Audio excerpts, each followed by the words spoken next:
parce que cour constitutionnelle et quoi ça qui bah démarche et assemblée provinciale il y a levé il y a bah immunité et honorablement avec Moukeba. On se demande on est dans quel pays? Comme je disais, vous pensez que les chefs de l'État a eu un dossier à Mike Moukeba était? Vous pensez tout le monde parle de ça, tout le monde parle du dossier Moukeba. Actuellement c'est ça l'actualité, tout le monde parle de ça, tout le monde acteur politique, tout va le bien. Tout va Koufa, na Est, tout les soba mort, na Lubumbashi, tout les na Kasai, beaucoup de Suka wapi.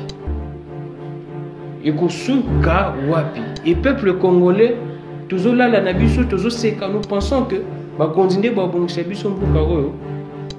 Je vous dis, hein, il y a un adage qui dit quand le pouvoir n'est pas contrôlé, il a toujours tendance à abuser. Donc, si on a sous pression, on va abuser kaka. Le pouvoir rend pratiquement fou. Le pouvoir rend pratiquement fou ce qu'on éviter. Et ceux qui ont kaka ko dorloté, ko mandoué président de la République, rien ne changera.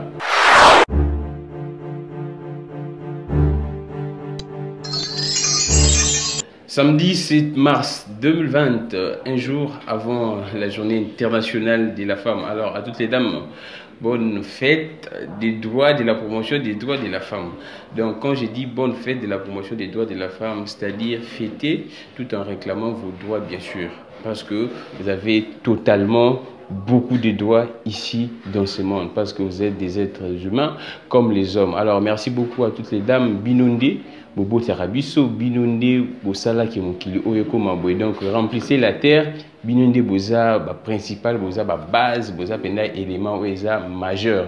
Na Onzamba Tinda Biso, Mobeko Onzamba Tinda Biso, na Kolo ba devoir, Onzamba Biso, il y a pour remplir au monde, bien qu'ils aient la sens belé, tout qui n'ont bien un sens Oeza un peu péjoratif. Binonde Boza, vraiment élément de base. Alors, bonne fête de la promotion des droits de la femme. Alors, je n'aimerais pas que vous puissiez seulement vous contenter des pannes. Je n'aimerais pas que vous puissiez seulement vous contenter des bijoux, des cabellos et tout le reste. J'aimerais que vous puissiez prendre votre état vraiment en main.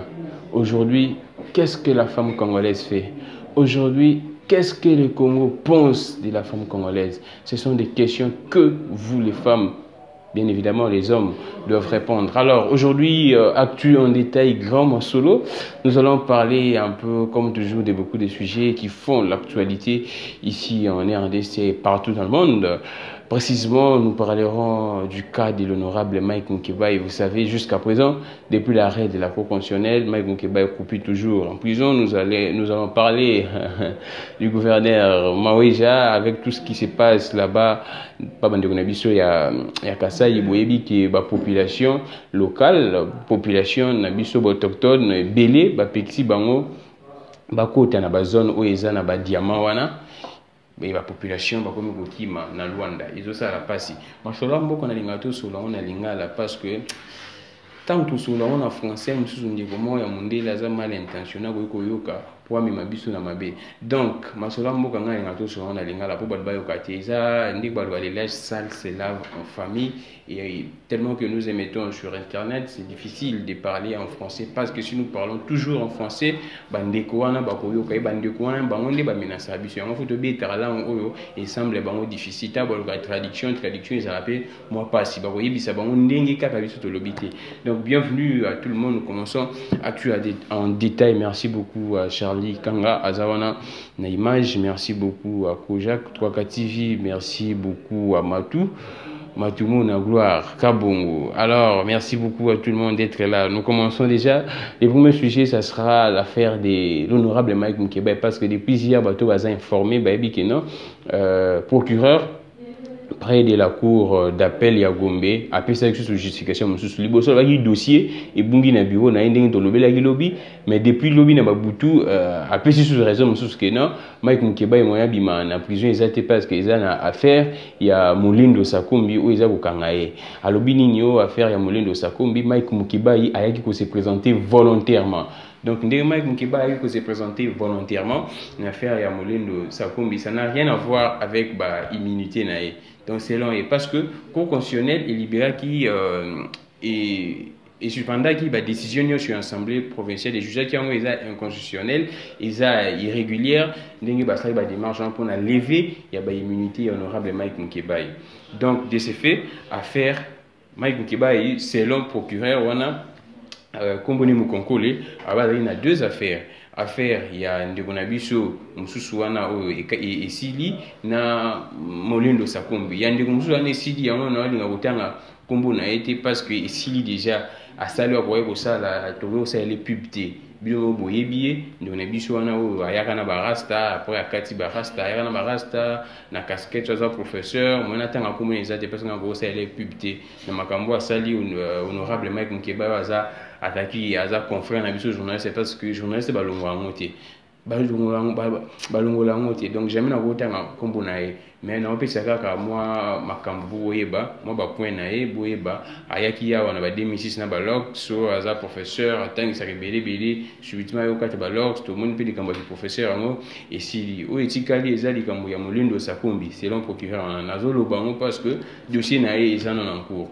Alors procureur alobi ke moyen ba libérer Mukebai était pour na makambo wana ya Molindo Sakombi oyebi Mukebai ya dénoncer que makambo Molindo Sakombi belé moi tout zonga yango ezate parce que temps vraiment ezate donc o esengeli boyeba yango wana mais l'on se demande comment est-ce que vous pouvez garder un député provincial na prison centrale Yamakala aussi longtemps il a déjà recouvert il a plutôt déjà recouvert immunité naïe.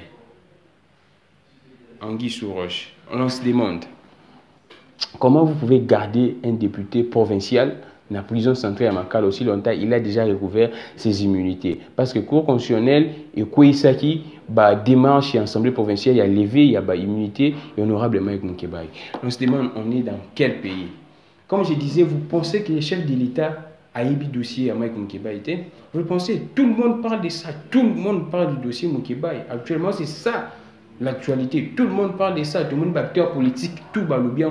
Parce que le cours constitutionnel et Kouisaki, démarche et assemblée provinciale, il y a levé, il y a immunité et honorable Mike Mukebai. On se demande, on est dans quel pays? Comme je disais, vous pensez que le chef de l'État a émis dossier à Mike Mukebai? Vous pensez, tout le monde parle de ça, tout le monde parle du dossier Mukebai. Actuellement, c'est ça. L'actualité, tout le monde parle de ça, tout le monde acteur politique, tout va le bien. Claudia Luba wa Lubaki ke pour maintenir Mike Mukebai na prison ils a ko saper l'institution ya mboka o ils a soni pour la justice ya mboka na biso. Quel exemple nous donnons na bandiko baza libanda? Donc la justice na biso ils a toujours inféodé, ils a toujours instrumentalisé pas batu ya kamoro, pas le plus fort. Donc la justice na biso ils a le plus fort ne ba gagnaka. Parce que comment est-ce que nous devons comprendre un député provincial ou azana ba immunité naie azala na prison? Je me demande. Et c'est ça la raison au procureur APC. Procureur APC. Raison ana. Je dis toujours, si le cas Mukebai est comme ça, et bon bande comme Soussou. Et bon bande comme Soussou, si Mukebai ou batu ba yebi ou ayebani, bazo salibou, et bon bande ko hier, je disais que plus de 80% de bateaux basés en prison, basés détenus, basés condamnés, basés détenus. Maintenant, l'on se demande, cour constitutionnelle, balobi affaire il y a des couronnes mususu, katakiango écoué parce que ils ont une démarche. Tant que lever immunité ya Mukebai nde sikoyo bakangaki loko bazong si immunité Mukebai affaire ane koyi mais ya Molindo Sakombi comme Mukebai a se présenté volontairement parce que la justice ko zala soit interpellé soit mutaki au fond de se sentir non mutaki au fond de qui volontairement lui que Mukebai qui est volontairement il y a un moyen à koyi exacté. Mais on se demande comment est-ce qu'un député peut rester en prison? Pourquoi pas Azala Libanda et puis si affaire wana continue biso to bité qu'affaire wana ekouya non parce que Mukebai azana pas preuve naé il détient ses preuves et il y a balégation naé to bité qu'affaire wana ekouya mais to lobi basalila ndenge mibe kombo que zo singa que Mukebai il est un député provincial avec toutes ses immunités. Comment est-ce que Akoki Ozala jusqu'à présent na prison? Il y a une question to ébattre. Et vous voulez nous faire croire que le président de la République n'est pas au courant, il y a qu'à Mukebai. Parce qu'ils ont sapé, ils ont baby ça pratiquement. mandat il y a chef de l'État il y a 5 ans. Bah tu disais bah comment le Mokeba il y a premier prisonnier, il y a président de la République actuelle, Félix Antoine Tshisekedi. Et ça déjà que baby ça. Lui étant que garant du bon fonctionnement. Hier dans le bas qui dans le dossier à sénateur tant de corruption, chef de l'État a intervenu qui. Maintenant, pourquoi dans le dossier, il y a Moukeba, chef de l'État, il garde toujours son silence? Vous pensez que le chef de l'État a bien honte? D'ailleurs, Mike Moukeba, écoute, a commis le chef de l'État. A commis le chef de l'État. Et qu'est-ce que le chef de l'État est garant du bon fonctionnement? Il y a un beau carreau. Azosal. Il ne peut pas essayer un peu d'interpeller le ministre de la Justice. Batala, qu'est-ce qui ne va pas? Pourquoi est-ce qu'un député national qui a toutes ses immunités, ou à ça qu'on porte ma voix, il y a bané belé ya lingwala.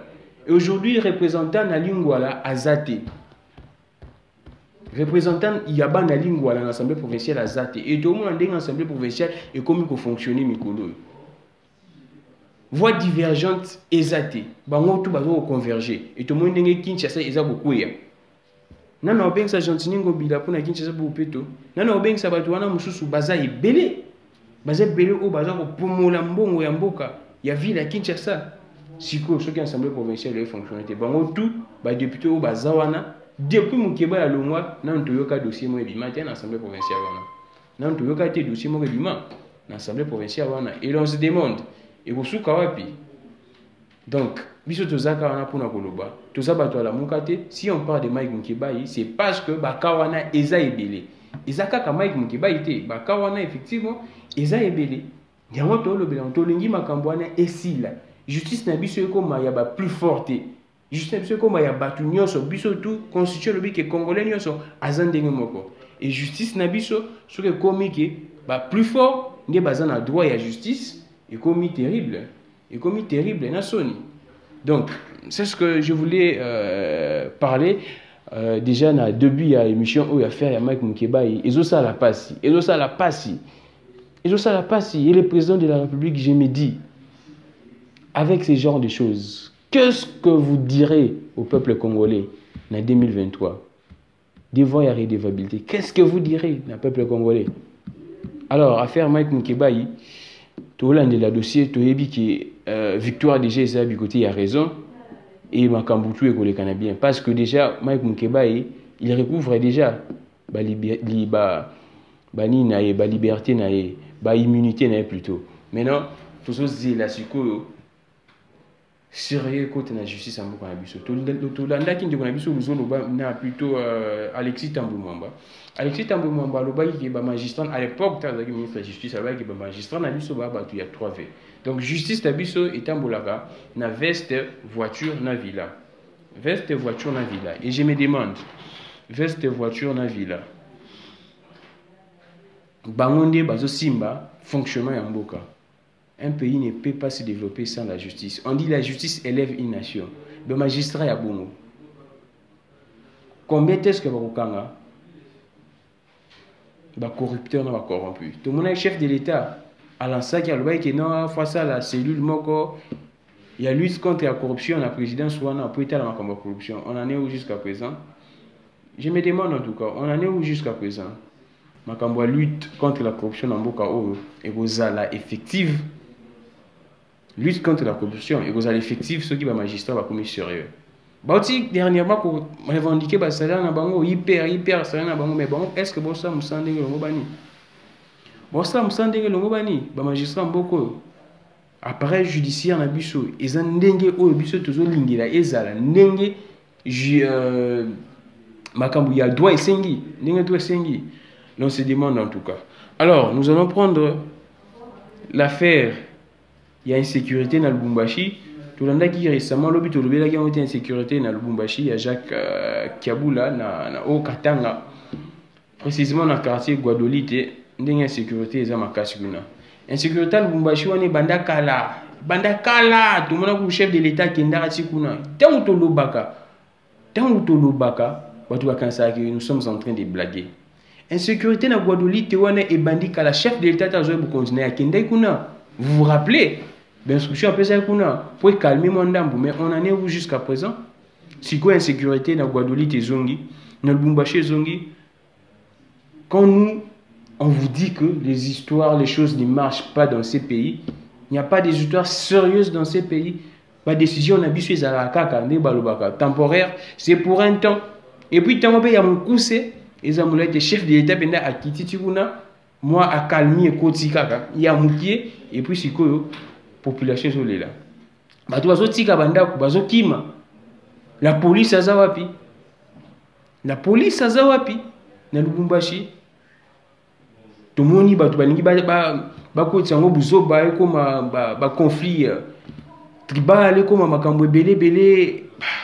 ça dérange. Ça dérange. Et comme l'histoire, il y a donc ça dérange. Et Tolingité est comme on a niveau. Parce que guerre civile, les alarmes, bien makasi. Tolingité est comme on a niveau. Tolingité est comme la politique. Tolingité va conduire Mboka. La police n'a pas besoin de Lubumbashi soit solution. Il y a makambo ils na Lubumbashi wana. Gouverneur Azakuna a andi kuna biso ya PPRD. Jacques Kiabula a andi kuna biso ya PPRD. Pourquoi si quand tout batu ya PPRD baza makambo etambola malonga te? En fait, la plupart batu esika to zo kaka PPRD te, to zo FCC Mobimba, to ko ba s'appelle cash pour baza na coalition, pour to ko loba be makambo ya maweja. Gouverneur oza na Kasai kuna. Makambo zo sala. Et ben, moi, UDPS va bailler déjà. Ce que j'aime chez les combattants UDPS, c'est ça. À part moi trop doux, le président Félix, parce qu'il y a des là.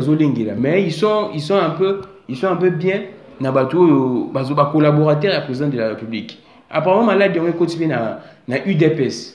Parce que na cash, tout ça, na UNC, na UDPS. Tu as déjà UNC, j'ai un ezala na moi. FCC, mais pourquoi ici quand au FCC il faut toujours qu'il y ait des problèmes? C'est ce que nous nous demandons. Pourquoi ici quand au FCC il faut qu'il y ait toujours des problèmes? Bande on a vu sur FCC. Vous savez pas Congolais le la biso. Bana na bino ba vendre kana mboko. Ba koko na bino ba vendre kana mboko. Pourquoi pas busunga mboka na biso? Ba tu bazo kufa na este. Toli la soba mort. Na Lubumbashi, tout le na Kasai, beaucoup ekosuka wapi.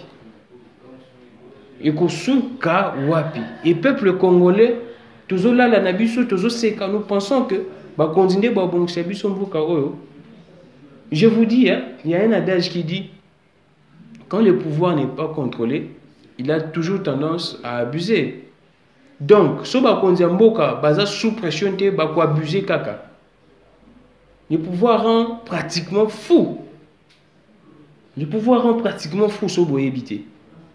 Et ceux qui t'osent kaka ko dorloté, ko mandoué président de la République, rien ne changera. Na este, makambozo si la té. Makambozo si la té na este. Parce que moi toujours quand je fais ça, je suis en train de ça me fait mal, ça me cœur. Je me dis que pourquoi est-ce que mboka na biso ezalaka boye, toko bonga mukolo nini? Et puis, il y a Miki, et aussi là facilement. Et ce qui dérange encore dans notre pays, non, c'est que c'est pas que tu as dit. Bah, prime, il y a des soldats au bazo bunda, na ba ADF, ils ont détourné, so boye éviter. Si quoi, guerre na est aussi l'année. Je répète, bah, prime, il y a des soldats au bazo bunda, na ba ADF, na béni, ils ont détourné.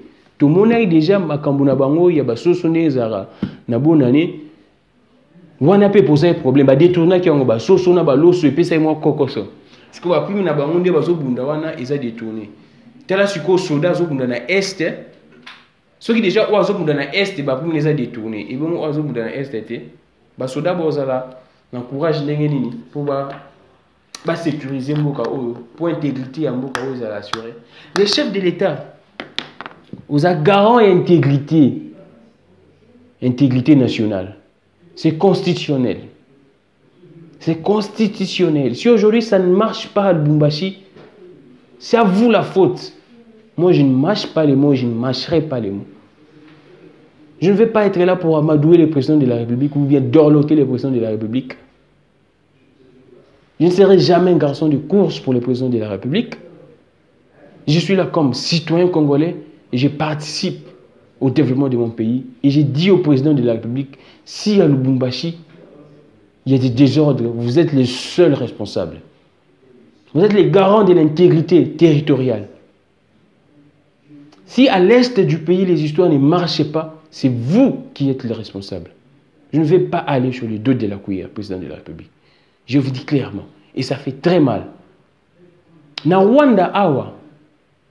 Ceux qui Rwanda, c'est parce qu'ils sont en train de vendre. Kaka 800 000 morts na bango ya génocide wana. Eux, les Canadiens na Rwanda.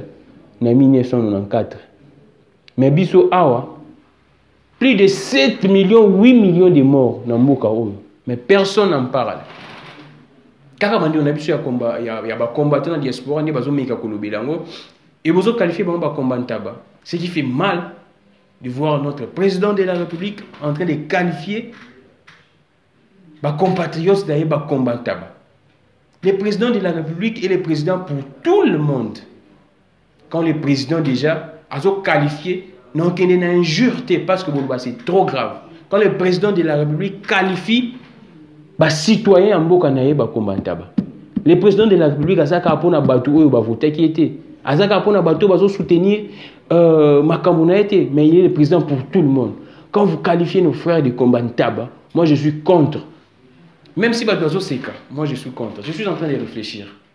Donc Bissonion Sosogi, président de la République, ata tout le monde makambozo, bon ati to beteli maboko. Et ceux qui to beteli maboko tout le monde a qualifié Bato Belé président de la République. Et ça va combattre a qualifié Bato Belé. Donc quand on est contre le président de la République, il faut pas qualifier. Président de la République. Vous êtes le président pour tout le monde, pour tous les Congolais. Pour ceux qui vous ont voté et aussi pour ceux qui ont voté qui étaient président de la République. Makambozo Likana va détourner prime. Il y a Basoda Baobouna ADF, le président de la République. Qualifié Bato, on va détourner. Bambon Basoda, on va combattre tabac. Bien les politiciens tabac. On a dit nous serons d'accord avec vous, mais non les combattants.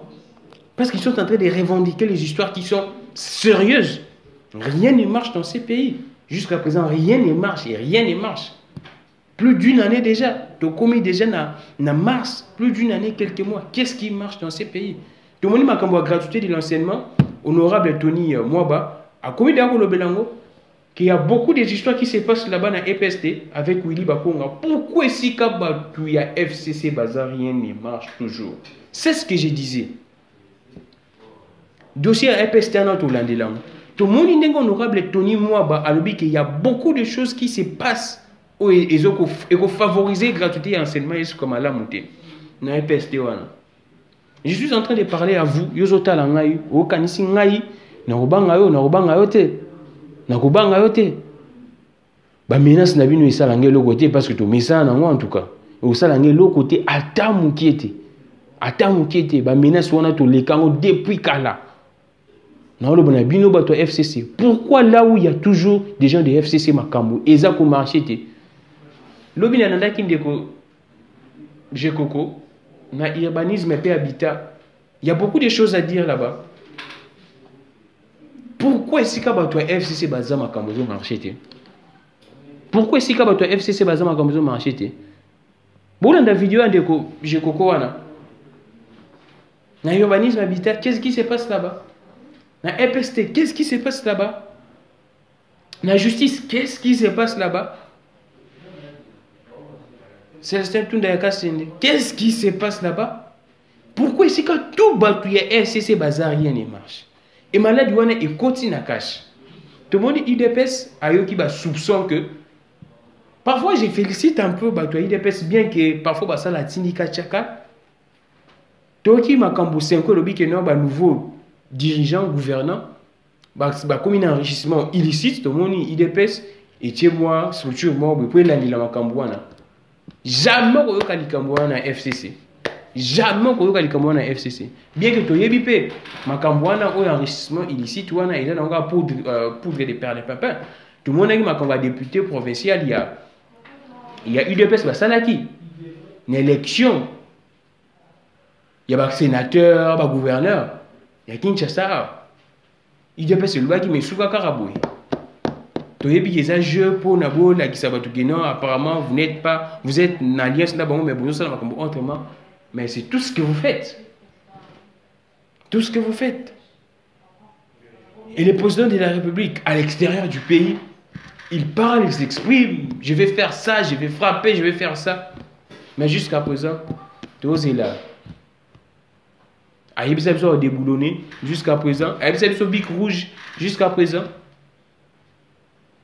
Aussi longtemps, le ministre Bazola Lana Bango. Conseil des ministres comme chaque vendredi. Na loi balobike, na ordonnance. Pourtant, fonctionnement du gouvernement, balobike, conseil des ministres, dans des conditions normales, ils allaient une fois le mois. Mais, il conseil des ministres, ce qui est urgent, c'est d'aller. Mais avec le président Félix, c'est comme chaque semaine. Mais, il conseil des ministres, ce qui est urgent, c'est d'aller. Mais avec le président Félix, c'est comme chaque semaine. Et ce que il y a Moussala, chaque jour, c'est qu'il y a beaucoup de problèmes. Et quand on vous dit qu'il y a beaucoup de problèmes, vous pensez que tout ça va être haineux. Non, même pas. Je vous dis, allez lire ordonnance portant fonctionnement au gouvernement. Conseil des ministres, ça une fois le mois. S'il y a urgence, il peut bien ça. Mais dans les conditions normales, c'est une fois le mois. Et tant que le Conseil des ministres est commis pratiquement chaque semaine, hier, Conseil des ministres, ils allaient qui vendredi. Il y a un Conseil des ministres, tu es la bino makambolwa, il y a un Conseil des ministres. Tu es la bino makambolwa, parce que sérieusement, rien ne marche. Rien ne marche. Et ceux qui conseillent des ministres, c'est ça, chaque vendredi, c'est parce que rien ne marche. Tony, premier ministre Sylvestre Ilunga, oh, on devrait se sauver un PP. Quand on est au monde, les jeunes, ils ont combien de expérience? Comme ça, le premier ministre, na FCC, mais FCC, et si quand tout FCC, pourquoi les histoires ne marchent pas? FCC est une abisso, Koko Nabiso Ilunga Ilunkamba. Azama les professeurs de l'université, mais déjà, nous autres commis déjà Yarolemba. Et l'embi déjà, via a commis sous, a commis kilo makasi. Et FCC Bessibisoy, Badou Sake belé. On va couper ça. Mais on va Bessibiso Ilunga Ilunkamba. Abandi Makambunaye, il y a des recettes. Arabi qu'il faut rentabiliser. Les recettes sont belé à la DGDA. Et bango kaka, bango kaba yiba mboka. Recette anate ekote emuna nate. Recette wana emuna na kaka ata omuna bomba changer mituka. Babakisi nombre ya basi et ba maîtresse basombi ba mapango. Bazumbongo batie na ba compte offshore ndenge basalaka. On les a distraction au salabiso. Distraction makasi. Tant impunité za na mboka. La justice ne fonctionne pas, on les a distraction. Parce que si on a détourné la recette en moka, on a lire la recette en moka, le Premier ministre, on attend un temps, on a déjà dit, on attend un temps, on a été. On attend un temps, on a été. Ce n'est qu'ici, ce n'est que dans ces pays, il y a des impôts, il y a des makambutu, il y a des frutamara. Namaboko. D'une main à une autre, sous autre situation, pas comme ça. C'est pas comme ça. Mais ah, ben, pour foutre mara. Nabasaki, d'une main à une autre. Il t'a bopé sa mot et cousin dans la poche. Ban va voyager dans Porto, va soumis ma pango. Le Premier ministre, il veut nous faire croire qu'il a travaillé. Un an durant, le Premier ministre a fait quoi? Bientôt un an durant. Le Premier ministre a fait quoi? A fait quoi? Le Premier ministre, bientôt là, un an, à Salinini. Quelle est l'initiative au Premier ministre? À Sali, où il peut porter bas fruit. Dites-nous, vous voulez nous faire croire que bon est dans un beau côté. Mais ce qu'on a dit bien, Batouana tout, Basomi Bandaku, Basomi Bamituka, Babaxi, Bamaîtresse. Dites-nous, oui, effectivement. Charlie Kangazo Seka, mais ça m'a solo. Babaxi ba maîtresse parce que tu goûtes na bango. Ba ministre na tout. Kende na pourquoi? Ozu na flambeau, ozu na nyangwe, ozu na lemba, o mona ka ba mituka na bango wana. Ngana kanga ministre mobwe. Ministre wana série wana makambo zo loba masurier. Ki azo yamba. Batu na bureau na ye na tenue officielle te. À ma grande surprise, arrive les 31. Na kanga ben na flambeau avant na l'aise. Ah, na bébé mon panzi na ye na toli na beaucoup na chance te et puis jeune ka lokola ngai azabe mutu FCC pourquoi est-ce que votre FCC bazama ko marche raté jeune lokola ngai miso na pesio pe mbote soko Hollanda na pesio mbote en fait na kanila ote mezaka na lobande makambo po esunga mboka parce que na lobela ki déjà oyebi déjà otindaki bato na lobela ki mpanzi wana oyebi mais après dans lobeli faut tout changer nazana en na binote ni bato SCC ni bato cash ni bato la buka mais j'ai dit des histoires qui sont vraies dans la prison mboko ebonga soki tout ça ka sérieux makambo ezebele mboka oyo recensement na présidence c'est continuer gaga nzambi na ngai mbuko recensement c'est na présidence donc présidence bato za wana ba infiltrer bazebele na niveau présidence et bon na service mususu na ba service mususu ezandeke nini zo na présidence ba infiltrer baza bangulu ba na présidence et bon na niveau mususu recensement c'est continuer on lobby et dire qu'à bien moi abandonné qu'à jouer case d'un biométrique et tant que responsable du cabinet de l'État ces pays tu as la chance en tout cas tu as la chance à t'inquiéter Ebola bande ko c'est sûr que Ebola ici li hein Ebola ici tu vois c'est la confirmation dernier cas où ils a dit wana ici mais mboka oyo a chute à Simon Ebola mususu parce que déjà est kuna bengango Ebola business mais bengango bon Ebola business da est wana zo loba bato tout ba fréquenter est baza en communication avec est bengango Ebola business c'est-à-dire quoi ils ont un bâtiment ba ko ils sont couple na bango ate bolé silo a chute à Simon oh maladie mo boye wana o azan Ebola tellement bango mne ba maîtriser makambo Ebola biso mo eto bango ezate mbongo souffre bima mais ba yebisi biso déjà docteur Muyembe coup de chapeau moi na mboka alors ça na yebisi déjà dernier cas déjà bima qui ba hôtel ti ba fin mars je pense ba le 23 ti ba fin mars qui comme ceux ezate ba déclarer effectivement Ebola ici tout le monde qui déjà ba médecin ba binaki ba ça qui ba fête na est kuna mais on se demande ezalaka bongo cop nde Ebola ici là tout le monde qui ministre de la santé azaki na Olilunga o aleki bambongo Ebola mais dossier et kendaka aboye so ba kinani déjà pour tu ebate ah mboko donc enquête moko te na mboko ekomaka na suka enquête ata moko te Olilunga za wapi makambo Ebola bakangaki awo ako voyager te ne Olilunga kenda makambo ne kenda ka aboye ndenge le monsieur si Kalev makambo ne kaka boye baza ebele. Et là, le chef de l'État, vous continuez à voter les boyers, vous continuez vraiment à voter les boyers. Aussi longtemps, Makambutu a Zoloba. Et ça, les manamote. Moi, j'ai mal, hein? Je me dis que. Donc, il y a Congo, Azande Congolais. Ils ont dit qu'il y a Congolais, ils ont Congolais, non. Donc, il y a Congo, ils ont Congolais. Parce que comment est-ce que vous voyez Makambutu tembloter? Mais vous continuez toujours d'applaudir pour chercher quoi? Pour chercher des miettes, mes frères et sœurs. Ce qui est beaucoup est bon, nous na place na on a riche, on a richissime.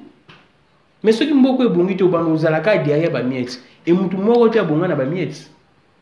Il faut tout le bas, il faut être sérieux devant les chefs de l'État. Il faut être sérieux. Bande on a besoin d'IDPS, il faut être sérieux. Binon de beau diriger beaucoup. Binon de beau diriger beaucoup. Binon de beau répondre. En 2023. Vacances parlementaires, il y a des députés nationaux. Il y a des députés provinciaux. Pour moi, il y a des quartiers dans le bureau. Ça m'a semblé un jour pour moi, il y a qui. Des vacances début décembre. Et puis, soit ils ont un bateau qui est dans le député. Ça a un qui est député. Il y a 2 sessions en année. Il y a une session en mars. Une session en septembre. Et si, la session on fait ça dans 3 mois.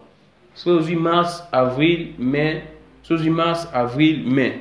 Normalement, en mai, il faut pas paiement. Après, on a septembre. Septembre, octobre, novembre. Il faut pas paiement. À part la session extraordinaire. On est où la session extraordinaire pour cette session extraordinaire dans un bon ébélé. Soit on a un bateau qui est en requise à ébélé à député. On a vacances, on est dans le quartier Nabino. Est-ce que vous récolter la préoccupation de la population congolaise est abandonnée? quand on dit qu'il y a une élection, il y a 2018, ils ont dit vaste blague. Bourrage à Bayur et Salamaki. Bouche électoral et Salamaki. Bon, on dit ma bisoté. Bon, on dit on a mis na terrain. Est-ce que on va député na bilo bazongi na ba circonscription na bino? Bon, on dit bango. Bango tu ba quand même no box. Ba do ba soutien. Ba lo ba raté. Bango tu ba comment ba fa na bato. Ba lo bela bino soutien. Donc, tout le temps déjà na souka parce que non chité sur on dit na dossier il y a gouverneur Maoueja na makambo ele kana Kasai so boyebité. Na Kasai passe ça makasi. Na le la grand Kasai. Passe ça makasi. Na kaburati. Passe eza makasi na grand Kasai. Ba pekisi ba autochtone ba kende na ba site.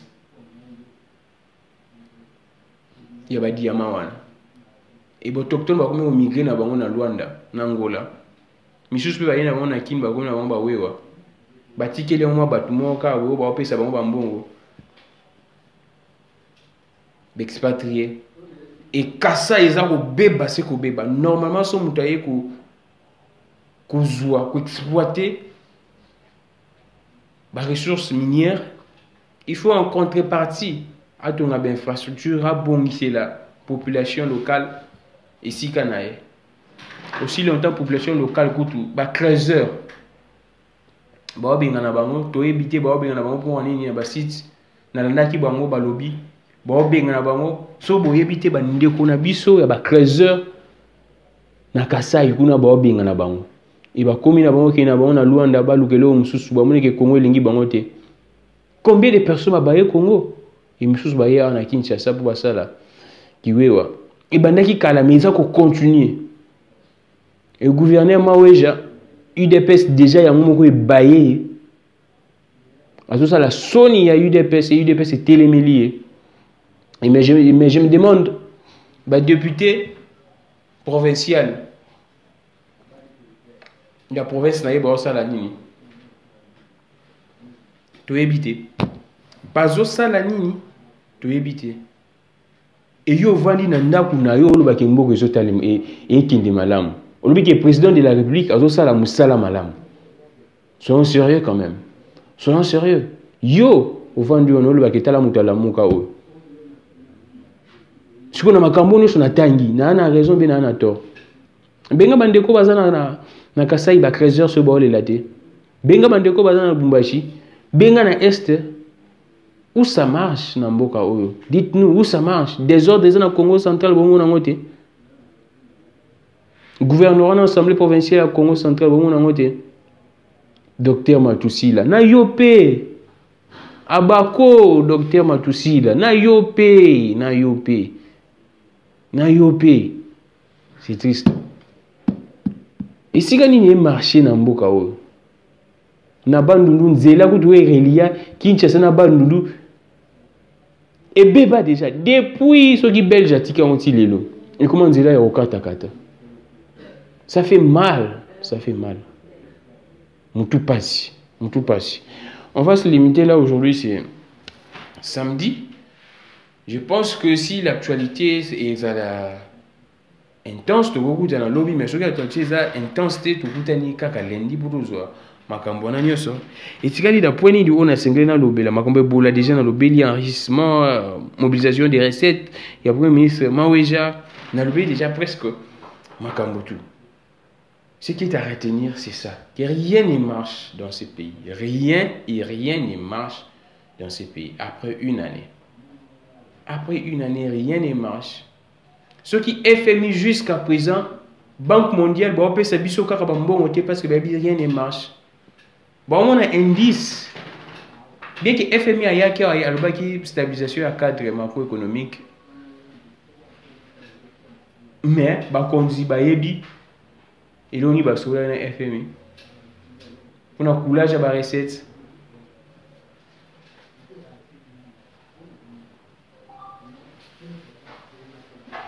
Rien ne marche, je vous dis. Que personne ne vous trompe.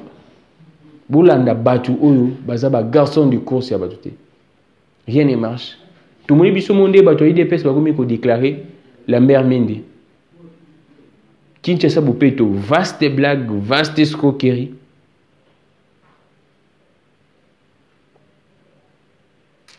Je ne sais pas. Merci beaucoup, vous êtes très nombreux. Il y a Rolanda Bisso. Vous êtes très nombreux, effectivement, à Rolanda Bisso. Tout ça de cœur ensemble, na ba maman, ba bengana bino, ba boma qui va marcher pirate. Nazando et partout, bazo va marcher pirate. Qu'est-ce que le gouverneur fait? Quand vous marcher pirate, c'est ça ma bête. Mais qu'est-ce que vous faites, vous le gouverneur, pour que Makambouana ici là, pour battre, babasa sur recours dans le marché pirate? Qu'est-ce que vous faites en retour? Quand vous marché pirate, et puis quand vous m'avez dit que vous yibi, bah policier n'a vu yibi l'équipe de policier soit kangio a on a Kinshasa le bousseau ça là. Faut contrôler ma poche à yiba non. N'a pas belé à Kolobla et belé sur le manuel comme beaucoup. Ça dérange. Ça dérange. Tant que vous voyez effectivement Léopard, moi, j'étais dans le stade des martyrs, il faut que vous êtes dans le Lubumbashi. Et le Lubumbashi, le stade, il y a Kenya, c'est Moïse Katumbi. Vous devez comprendre que rien ne marche dans ces pays. Rien et rien. Tu vas voir que vous bati. Si vous êtes ministre, vous êtes là, vous conseil des ministres, vous allez vous bati. Alors, merci beaucoup à tout le monde, merci beaucoup. Charlie Kanga pour la image, tu vas continuer. Actualité, ça va continuer. Nous avons vu sur Mukibaï, tout le bélier. Tout le bélier, la mobilisation des recettes, il y a le Premier ministre DGDA. Au test DGDA, qui vaste blague. Test assemblée provinciale, vaste blague. Vaste escroquerie, blague, écoutez, escroquerie, les escroqueries. Et je pense que tu vas continuer ce qui lobby actualité, Jesus Makasi, tu vas lobby là. Nous avons vu que Fali, nous aussi ça toujours na wana. Fali na ba combattant bo solo là, botika ko diko. O ya défier. Tout le monde vient na biso vient je pas côté li kambouana. Ya na tina te biso na ba combattant to swana to bunda. Ya na tina te ata mokete. Nous voulons que ça na musala na ye to yokana pour mboka et qui est bien. Alors, merci beaucoup, libérons nos esprits qui vivent l'indépendance de l'esprit, ne jamais trahir la raison. Nous sommes là, en tout cas, commentaire, Nabino, aux ana préoccupation, numéro zana au commis, aux ana suggestion, numéro zana au commis. Nous allons procéder comme ça, voir 6 semaines prochaines, comment est-ce que nous devons faire intervenir Bandeko Moussoussou. Parce que comme je dis toujours, dans un monopole, il y a eu tellement de mboka. Il y a eu tellement de yebi. Mais tout le bandé. Brisons les silences sans handicaper la parole. Que le Dieu parfait qui actionne nous aide à perfectionner. Je suis Glamik les grands. Merci à Charlie Kanga pour les images. Kojak Kabou, il y a 3 TV parce que TV moté. Depuis les États-Unis, tout le monde a gloire et tout le monde. Congolais. Nzamba Zanabiso, Tolamuka, pour Namboka Nabiso. Merci.